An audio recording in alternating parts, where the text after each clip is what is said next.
राज्यात महिला आणि युवतींच्या सुरक्षतेबाबत प्रश्न दिवसेंदिवस गंभीर होत असताना अकोला पोलीस दलानं एक अभिनव आणि अत्याधुनिक पाऊल उचललं आहे। महिलांच्या सुरक्षेसाठी आता केवळ एक स्कॅन पुरेसा ठरणार आहे। मुलींची सुरक्षा या नावानं QR कोड आधारित प्रणाली सुरू करण्यात आली आहे। अकोला जिल्ह्यातील मोतीजापूर शहर पोलीस ठाण्याच्या वतीनं महिलांच्या सुरक्षेसाठी मुलींची सुरक्षा या नावानं QR कोड आधारित प्रणाली सुरू करण्यात आली। पोलीस अधीक्षक अर्चित चांडक यांच्या संकल्पनेतून आणि पोलीस निरीक्षक अजित जाधव यांच्या मार्गदर्शनात हा उपक्रम राबवण्यात आला। बझिका इंटरनॅशनल कंपनीच्या तांत्रिक सहाय्यानं ही प्रणाली विकसित करण्यात आली आहे।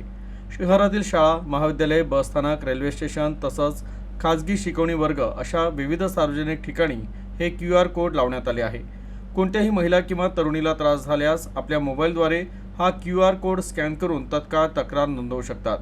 या प्रणालीचे सर्वात मोठं वैशिष्ट्य म्हणजे तक्रारकर्त्याची ओळख पूर्णपणे गुप्त ठेवली जाणार आहे। याशिवाय यामध्ये पॅनिक बटनची ही सुविधा देण्यात आली आहे। हे बटन दाबताच काही मिनिटातच पोलीस संबंधित ठिकाणी पोहोचून मदत करणार आहे। महिलांच्या सुरक्षेसाठी अकोला पोलीस दलाचा पहिलाच असा डिजिटल उपक्रम असून राज्यभरातून या अभिनव संकल्पनेचं कौतुक होत आहे।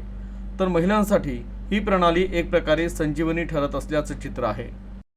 आज मूर्तिजापूर शहर ठाणे अंतर्गत मूर्तिजापूरचे जे थानेदार अजय जाधव साहेब त्यांनी आणि जे इथे स्थानिक रहिवासी आहे त्यांची संकल्पनातून एक QR कोड त्यांनी सुरू केला आहे। QR कोड सिस्टम ज्याच्यामध्ये प्रत्येक बस स्टँड असो, ओपन एरियाज असो, शाळा असो, कॉलेजेस असो तिथे हे QR कोड ठेवणार आहे।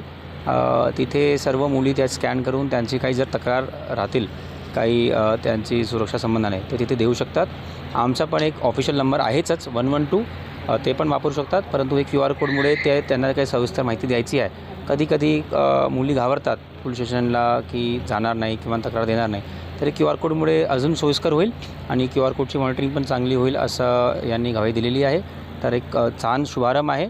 आता पुढे जाऊन तक्रारी जास्त जर भेटले तर त्याच्यावर चांगली आम्ही कारवाई करू शकणार आणि खरोखर जे मुलींची सुरक्षाचा विषय आहे त्याच्यावर जे काही पोलिसांची म्हणजे आमचा एक आमचा दायित्व आहे, त्याच्यामुळे आम्ही चांगली कारवाई करणार आणि मुलींना कसंही कुठे असं वाटणार नाही की त्यांना कुठेतरी त्रास होत आहे। आणि मी लोकांना विनंती करतो जास्तीत जास्त याचा वापर करून आम्हाला मदत करण्याची संधी द्यावी।